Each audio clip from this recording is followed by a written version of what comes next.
बिलाशुबा इस्लाम में अमल की बहुत अहमियत है। अल्लामा मोहम्मद अरशद साहब, अमली तौर पर आप क्या समझते हैं कि जो करबला का वाक़या है जो हमें सबक देता है, उस सबक पर किस तरह से हम आज के दिन अमल पैरा हो सकते हैं? हज़रत इमाम हुसैन अलैहिस्सलातु वस्सलाम एक ऐसी अजीम हस्ती हैं जिनकी परवरिश खुद सैयदुल अंबिया सैयदुर रसूल हज़रत मोहम्मद मुस्तफ़ा सल्लल्लाहु अलैहि वसल्लम ने फरमाई है, और कुछ इस अंदाज़ में उनकी तरबियत और परवरिश फरमाई है कि अपना दहने मुबारक से जो रिसालत की ज़बान से आब वही की दुली हुई ज़बान से क्या है लुआब जारी होता था, वो अपने नवासे को, अपने बेटे हुसैन को चुसा चुसा के हुसैन को परवान चढ़ाया, और कुछ इस अंदाज में परवान चढ़ाया कि जब वाक़या मुबाहला आता है 10 हिजरी में, तो हुसैन को अपने सीने के साथ लगा के ले जाते हैं।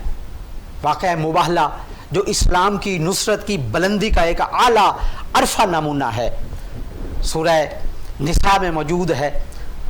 और जब आयत ततहीर इसी 10 हिजरी में या 9 हिजरी में उतरती है, इन्नमा युरीदुल्लाहु लियुज़हिबा अन्कुम रिज्सा अहलल बैति व युतहिरकुम ततहीरा, तो उन पंजतन में भी हुसैन अलैहिस्सलातु वस्सलाम को उस चादर ततहीर के नीचे बिठाते हैं। और हज़रत इमाम हुसैन की कुछ इस अंदाज में मेरे नबी ने तरबियत की है और इतना प्यार दिया है कि अगर हुसैन पुश्त रसूल पे आ जाते हैं सजदे के आलम में, तो वमा यंतिकु अनिल हवा इन हुवा इल्ला वह्युन यूहा का मिस्दाक नबी, जो अपनी ज़बान को जुम्बिश नहीं देते। इज़ रमैता वमा रमैता वलाकिन्नल्लाह रमा का मिस्दाक नबी। इन्नल्लज़ीना युबायिऊनका इन्नमा युबायिऊनुल्लाह यदुल्लाहि फौका ऐदीहिम का मिस्दाक नबी। वमा तशाऊना इल्ला अन यशाअल्लाहु रब्बुल आलमीन का मिस्दाक नबी, जो अपनी मशीयत के अलावा चाहता ही नहीं है, वही मशीयत है जो अल्लाह की मशीयत है, उसके मुताबिक अमल करता है। वही गुफ्तगू फरमाते हैं जो अल्लाह की तरफ से वही आती है। जो अमल करते हैं अल्लाह कहता है ये आपने नहीं किया, वलाकिन्नल्लाह रमा, ये पत्थर अल्लाह ने फेंके हैं, ये तीर अल्लाह ने चलाया है, ये बैत आपने नहीं ली। इन्नमा युबायिऊनल्लाह, सिर्फ और सिर्फ इनसे बैत अल्लाह ने ली है। यदुल्लाहि फौका ऐदीहिम, इनके हाथों के ऊपर मोहम्मद का हाथ नहीं है, अल्लाह का हाथ है। मोहम्मद बैत ले रहे हैं, मोहम्मद का हाथ है। अल्लाह फरमाता है यदुल्लाहि फौका ऐदीहिम, इनके हाथों के ऊपर अल्लाह का हाथ है, यदुल्लाह है।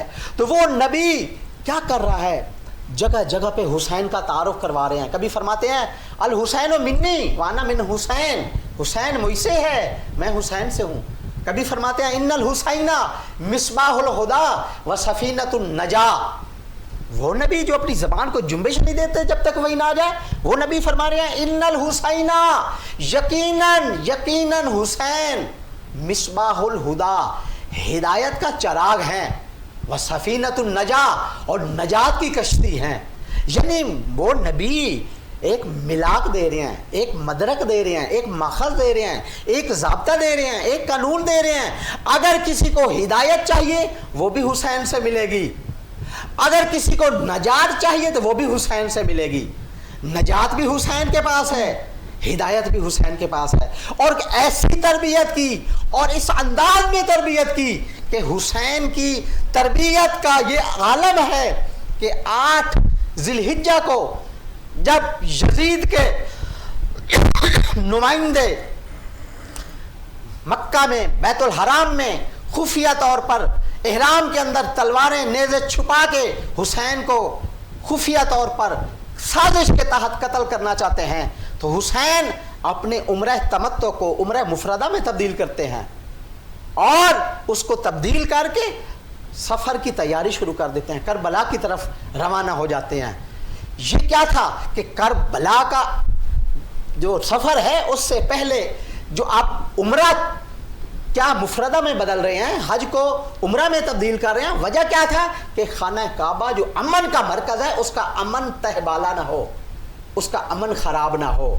अगर ये तलवारें चलाएंगे, साजिश के तहत मुझे शहीद करेंगे, कत्ल करेंगे, तो फिर रुकेंगे नहीं, ये खाना काबा की हुर्मत पमाल होगी। खाना काबा अमन की जगह है, امن کا گھر ہے. تو انہوں نے امن کو بچانے کے لیے امن کی خاطر اپنے حج کو عمرہ میں تبدیل کیا اور سفر شروع کر دیا. اسی طرح امن خراب نہ ہو, خانہ کعبہ کی حرمت پامال نہ ہو. اور دوسرا یہ دیکھیں, آپ نے بتایا ماشاءاللہ کہ اللہ رب العزت نے زمین و آسمان کی خلقت سے پہلے اللہ نے بتایا 12 مہینے ہیں اور 12 امام ہیں. اللہ نے ان 12 اماموں کے بارے میں اپنے نبی کو بتایا اور نبی نے ان کو بتا ان میں سے 4 مہینوں کی اہمیت بہت زیادہ ہے, جن میں سے ایک جو ہے وہ محرم الحرام ہے. بالکل. ان 12 مہینوں میں اللہ رب العزت نے زمین و آسمان کی خلقت سے پہلے ان 12 مہینوں کے نام بتا دیے اور بتایا ان میں 4 حرمت والے ہیں اور ان میں محرم الحرام حرمت والا مہینہ ہے. تو یہ تو امام حسین کی پیدائش سے پہلے حرمت والا مہینہ تھا, لیکن کربلا میں انہوں نے یزیدیوں نے کیا کیا ہے, حرمت والے مہینہ کا حیا نہیں کیا, لحاظ نہیں کیا, رسول کی نسبت کا لحاظ نہیں کیا, رسول کی نسبت کا لحاظ نہیں کیا. اور اسلام کو مولا حسین کے آپ خطبات کا پڑھیں, مطالعہ کریں. عظما خان صاحبہ, آپ حسین کے جو خطبات ہیں, جو انہوں نے مکہ سے جب سفر شروع کیا کربلا تک مختلف راستوں میں انہوں نے خطبات دیے ہیں. چونکہ یہ امام ہے, امام کے پاس الہام ہوتا رہتا ہے, امام کے پاس اللہ کی طرف سے رابطہ رہتا ہے. امام نے جو خطبے دیے ہیں اس میں امام بار بار فرما رہے ہیں کہ حلال کو حرام کیا جا رہا ہے, حرام کو حلال کیا جا رہا ہے. یزید شراب کو حلال سمجھ کے پیتا ہے, پھپھی سے نکاح کرتا ہے, وحی کا انکار کرتا ہے, جبریل کا انکار کرتا ہے, نبوت کا انکار کرتا ہے. تو اسلام کا انکار کر رہا تھا یزید. توجہ فرما رہی ہیں. اس واسطے امام حسین علیہ السلام نے فرمایا کہ دیکھیں حق پہ عمل نہیں ہو رہا, باطل سے روکا نہیں جا رہا. اور اس وجہ سے امام حسین نے اللہ میں حق کو بلند کیا اور اتنا بلند کیا کہ اپنا اور اپنے خانوادہ کا خون پیش کر کے اسلام کو, چونکہ میں اس کی مثال دیا کرتا ہوں کہ اسلام 61 ہجری میں CCU میں ایڈمٹ تھا ایک باڈی کی حیثیت سے, اور اسے بلڈ کی ضرورت تھی. اس نے ایک ایک دروازہ کھٹکایا, کسی نے اسلام کی آبیاری کے لیے بلڈ نہیں دیا. ایک ہی خانوادہ تھا جس کی تربیت رسول نے اپنے لعاب دہن سے کی تھی. اس خاندان نے اپنا خون پیش کیا, اپنے بچوں کا, اپنے بھائیوں کا, اپنے بھتیجوں کا, اپنے بھانجوں کا, اپنے خاندان کے 23 افراد کا خون پیش کر کے, اپنے پیارے اصحاب کا خون پیش کر کے اسلام کی آبیاری فرمائی, اسلام کو زندہ جاوید کر دیا, اسلام کو حیات بخشی, حلال کو حلال کر دیا, حرام کو حرام رہنے دیا. کبھی یزید یہ جرت نہیں کر سکا کہ شراب کو حلال کر سکے. آج بھی شراب حلال نہیں ہے, حرام ہے. آج بھی جبریل کا انکار نہیں ہوتا, آج بھی وحی کا انکار نہیں ہے, آج بھی پھوپھی سے کوئی نکاح نہیں کرتا. اس لیے گرو مانگٹ بھی کہتا ہے میرے ضمیر کا نام حسین ہے, حسین ضمیر کا نام ہے. کسی نے سوال کیا گرو مانگٹ سے کہ یہ کیسے, گرو نانک سے کہ یہ آپ کے ضمیر کا نام کیسے حسین ہے. انہوں نے کہا جاؤ پھوپھی سے نکاح کرو. نہیں ہو سکتا. انہوں نے کہا یہ حسین نے قربانی دے کے پھوپھی سے نکاح جو جائز سمجھتا تھا اس کو ایسا پامال کیا, خود ساتھ قلم کرا کے قرآن کی تلاوت کر کے یزید کے ارادوں کو نیست و نابود کر دیا. ٹھیک.